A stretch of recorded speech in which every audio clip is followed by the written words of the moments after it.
Sir మీరేమో తులారాశి వాళ్ళు 100 కోట్లకు పడగలెత్తుతారు. సో, వాళ్ళు నన్ను కలవండి, మీ జీవితం మార్చేస్తాను అని చెప్తున్నారు సార్. హ్మ్. కానీ చాలామంది తులారాశి వాళ్ళు రుణ బాధలలో గానీ, వ్యాపారాలు ప్రారంభించి, ఉద్యోగాల్లో గానీ, ఆరోగ్యపరంగా గానీ, ఫ్యామిలీ పరంగా గానీ చాలా ఇబ్బందులు ఎదుర్కొంటున్నారు సార్. సో, అవును. వాళ్ళు ఈ సమస్యల నుండి ఖచ్చితంగా బయటపడతారంటారా? మీ మాటలు నమ్మాలంటారా? నేను మొదటి నుండి చెప్తున్నది అదేనండి. నేను వాస్తవానికి ఏంటంటే నేను నిజం మాట్లాడుతున్నాను. ఆ నిజాన్ని మీరు అబద్ధం అనుకుంటున్నారు. Yes sir. నేనేం చేయలేను. హ్మ్. నేను చెప్పేది అక్షరాల నిజం. తులారాశి వారికి మంచి టైం స్టార్ట్ అవుతుందన్నది నిజం. హ్మ్. మీరు బాగుపడతాదన్నది నిజం. మీరు ఎన్ని కష్టాలలో ఉన్నా, ఎన్ని నష్టాలలో ఉన్నా, ఆ భగవంతుడు 8 సంవత్సరాలు మీకు రాజయోగాన్ని ఇచ్చాడన్నది నిజం. ఓకే. నిజాన్ని అబద్ధంగా మార్చుకొని మీలో మీరే అనుకుంటే దానికి ఎవరేం చేయగలుగుతారు?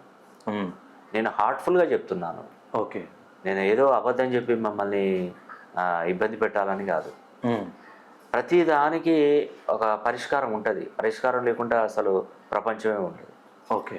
మీ మీ కష్టాలను చూసో భగవంతుడు ఏదో ఒక టైం ఎప్పుడూ జీవితం అనేది మానవ జీవితం అనేది సహజంగా ఒకేలా ఉంటుందా చెప్పండి? ఉండదు. ఈ రోజున్నది రేపు ఉండదు, రేపు ఉండదు, ఎల్లుండి ఉండదు. అవును సార్. ఎప్పుడు కష్టాలతో ఉంటారని మీరు ఎందుకు అనుకుంటున్నారు? ఎందుకు డిసప్పాయింట్ అవుతున్నారు? ఆలోచించండి ఒక్కసారి. Yes sir.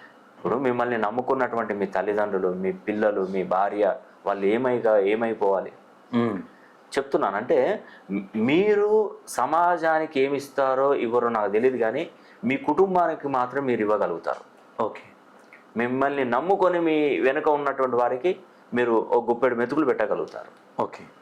మీకున్నటువంటి కష్టాలన్నీ తీర్చగలుగుతారు. మీతో నడిచేటువంటి వారికి ఒక ఉపాధిని చూపించగలుగుతారు. ఓకే. అది తులారాశి వారండి. తులారాశిలో ప్రపంచంలో మీరు ఎక్కడున్నా ఒక్కసారి నన్ను సంప్రదించండి. నేను మీ పేరులో ఉన్నటువంటి బలాన్ని నేను సెట్ చేస్తాను. మీ జన్మ కుండలిని, జన్మ జాతకాన్ని పరిశీలన చేస్తాను. హార్ట్ఫుల్గా చెప్తున్నాను, మిమ్మల్ని బాగుపరుస్తాను. ఆ బాధ్యతను నాకు అప్పగించండి. నేను తప్పకుండా మీకు మేలు చేస్తాను.